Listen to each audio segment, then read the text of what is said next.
자, 199쪽 2번. 자, 그러니까 이게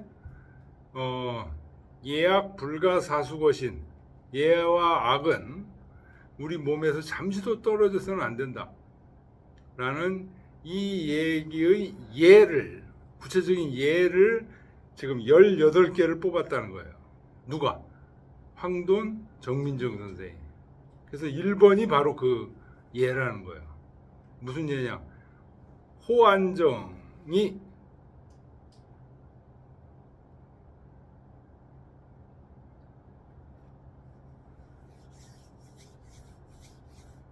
서적이 처음 호안정 선생을 뵙고 이제 나오는데 머리가 삐뚤어졌다고 머리를 똑바로 해라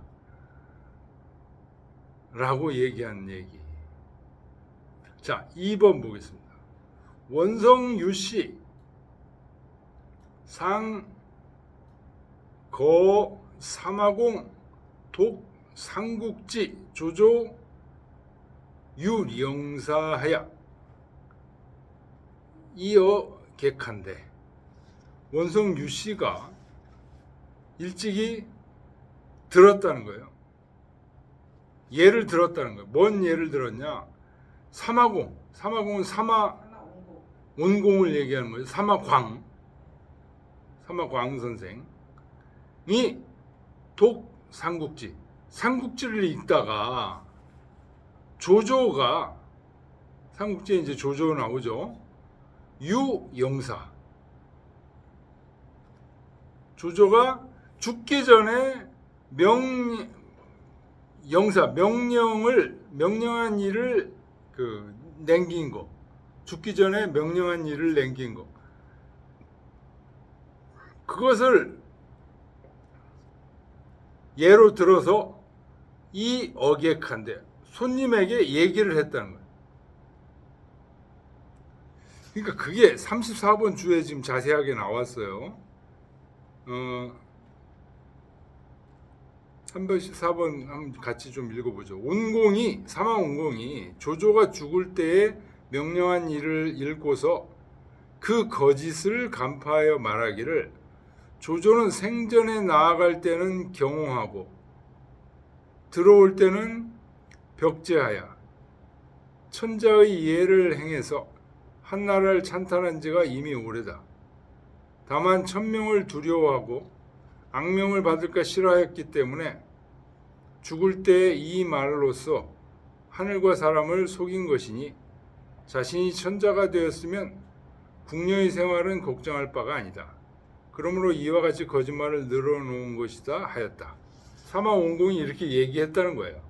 그러니까 조조가 죽으면서 뭐 궁녀를 어떻게 해줘라 뭐 등등 얘기를 했다는 거예요. 요 뒤에 이제 그 얘기가 나와요.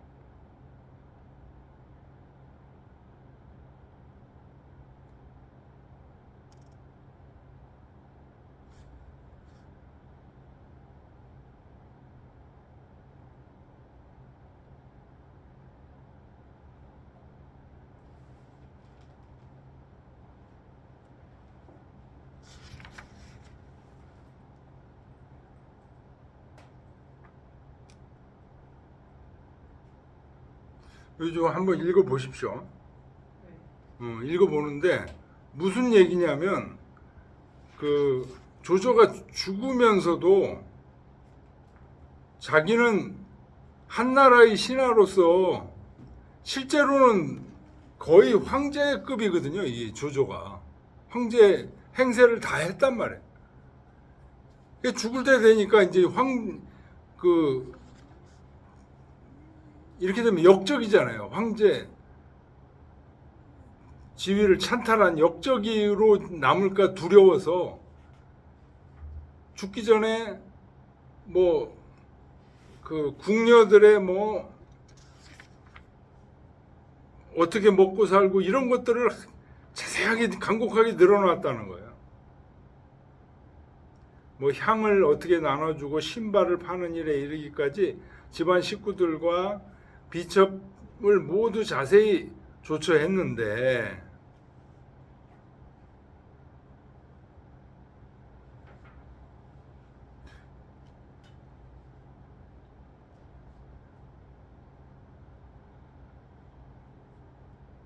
천하를 자손에게 물려주면 조조가 한나라 신하라는 이름을 물려주면서도 한나라 신하라는 이름을 누리려고 한 것이다 이거예요.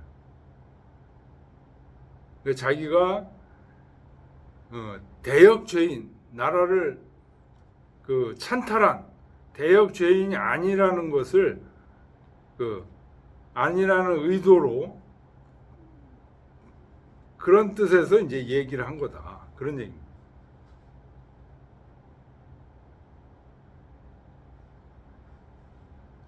제일 이거 정리를 한 게 그 맨 끝에 200페이지 그 부주예요, 부주.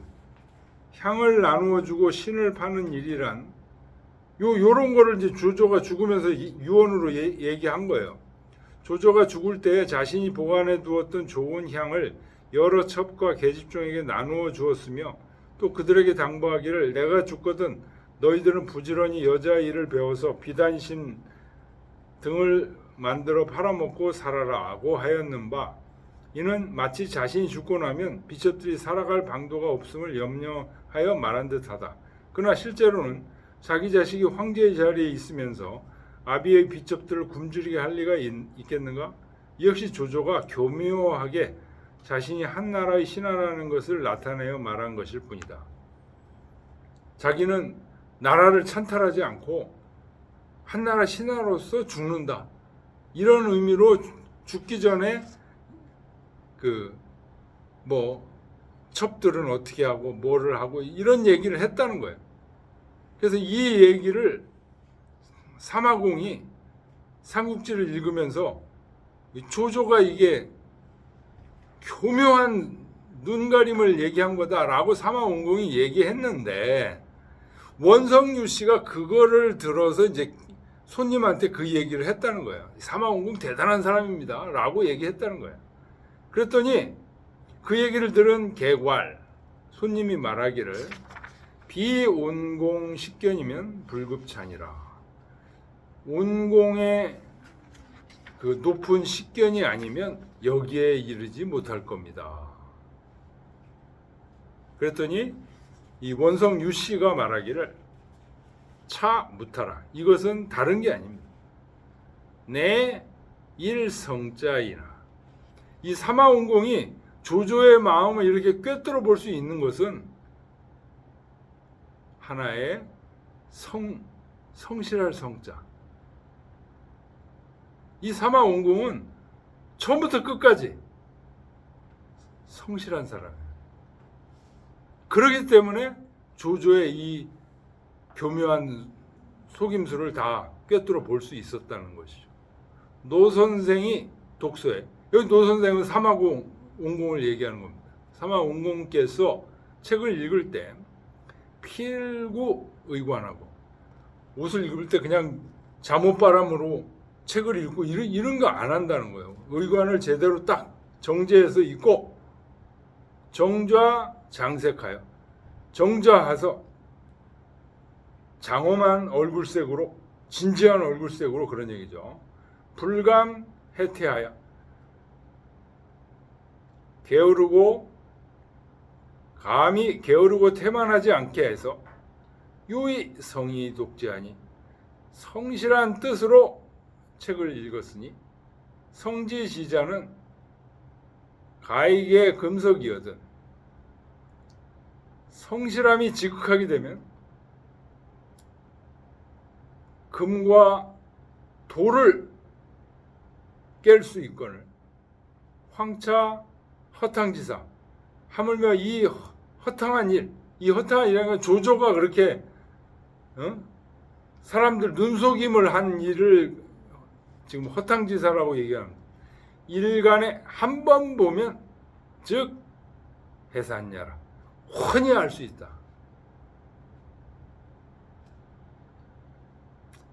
해산 풀 수 있다. 한 번 보면 탁 훤히 꿰뚫어 알 수 있다.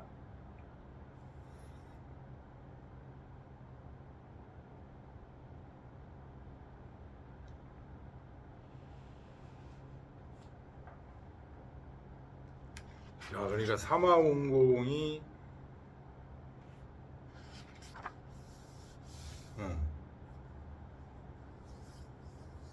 성실함이 완전히 몸에 배어 있는 분.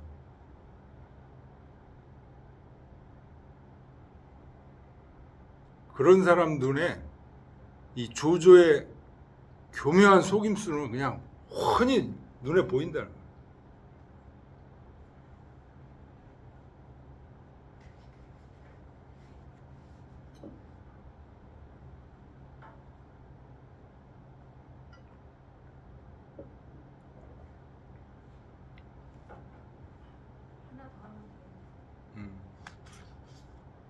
상체사시왈. 이 상체사시는 사현도죠. 정자의 뛰어난 제자 중에 한 사람이죠. 이 상체사시하고 아까 앞에서 나왔던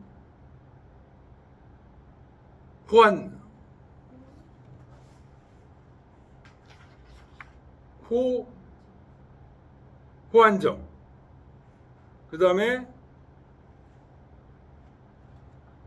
장원 남장원,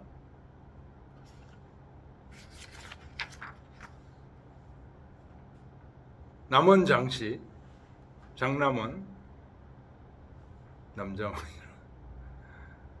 장남원, 이런 사람들이 다 같은 계열이에요. 상체사씨, 호환정, 남원장씨 전부 찰식 단예파들입니다.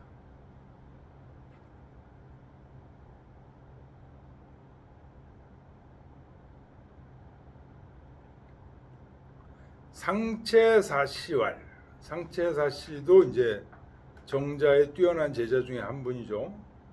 4대 제자 중에 한 분이죠. 명도 선생이 종일 단좌하야, 종일토록 단정하게 앉아서 여 니소인 이러시니, 니가 진흙입니다. 진흙으로 빚은, 소자가 빚을 소자죠. 진흙으로 빚은 사람처럼 미동도 없이 그대로 있는 거예요. 마치 삼매경에 빠져 있는 돌처럼 사람이. 그러니까 깜짝 놀란 거야, 이게 상체사시가. 이야, 하루 종일 아침부터 했는데 저녁 때까지. 이 명도 선생만 그런 게 아니라 이천 선생도 그래요. 이 명도 선생 동생, 나이는 1살 차이밖에 안 나요. 그런데 이 명도 선생은 기골이 장대하고 이천 선생은 몸이 소약해요.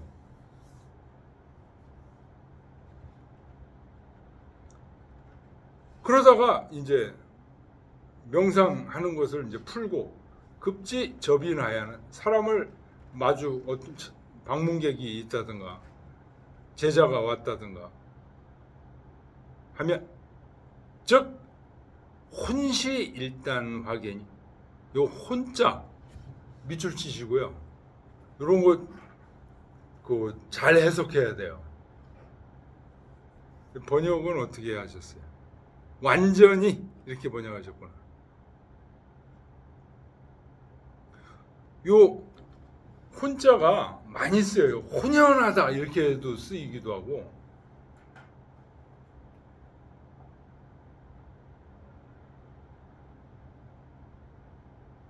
이거 여기서 번역한 대로 완전히 이런 의미가 아니에요. 이거는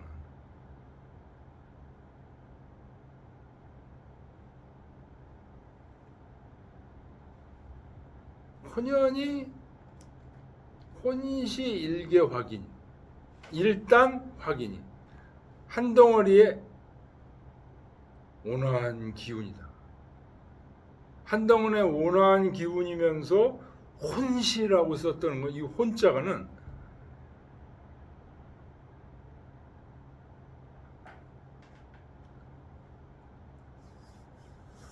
왜 물에다가 설탕을 타면 설탕이 남아있죠? 그죠? 이게 설탕이 안 남아 있고 완전히 물하고 하나가 된 거, 그게 혼이에요. 소금을 넣었는데 소금 조가리가 남아 있는 건 혼이 아니야, 이거. 그래서 혼연하다, 이런 표현 많이 쓰거든요.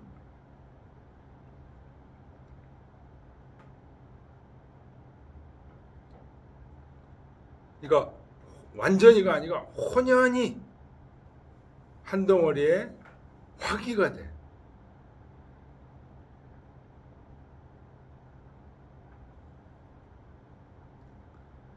그러니 소위 망지오면하고 즉지야 온 하시니라. 망지오면 즉지야 온, 요 얘기는 39번 어디에 나오느냐? 논어 자장편에 나오는 자의 말이에요. 공자 선생님을 멀리서 바라볼 때는 망지야 오면하고, 가까이서 보면 아주 온화하신 분. 공자가 그러셨다는 거잖아요. 근데 이 명도 선생이 그랬다는 거예요. 명도 선생의 제자 상체사 씨가 가만 보니까 멀리서 보면 아면하고 마치 진흙으로 빚은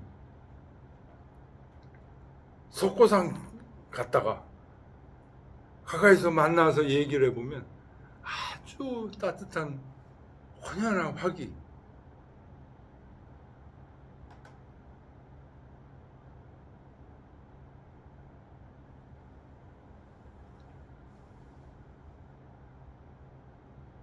선생 위 학자, 여기 선생은 명도 선생을 얘기합니다. 명도 선생께서 학자들에게 말씀하시기를 현, 간, 호, 여차하라. 현은 그대들을 얘기하는 겁니다. 현자들, 그대들, 제군들, 학생들. 간, 보세요. 뭘 봐냐? 호는 자기, 나를 보세요. 내가 이와 같이 하고 있는 이 모습, 나를 보세요. 호, 쇠용 공부로라. 나는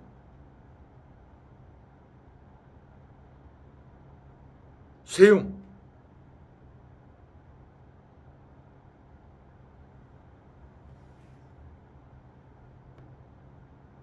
특별히 이 공부에 이렇게 아주 몰두를 하고 있다.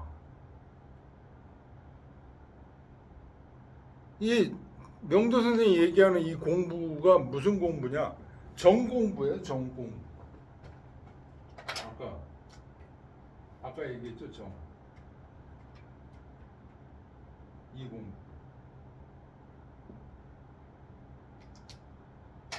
점점 명상하는데 석고상처럼 저기 했다 그랬죠.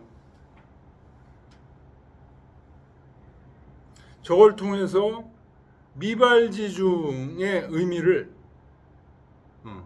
체득해낸, 미발지중의 의미를 체득해낸다는 게 바로 미발지중이 천명입니다. 천명을 알아내는.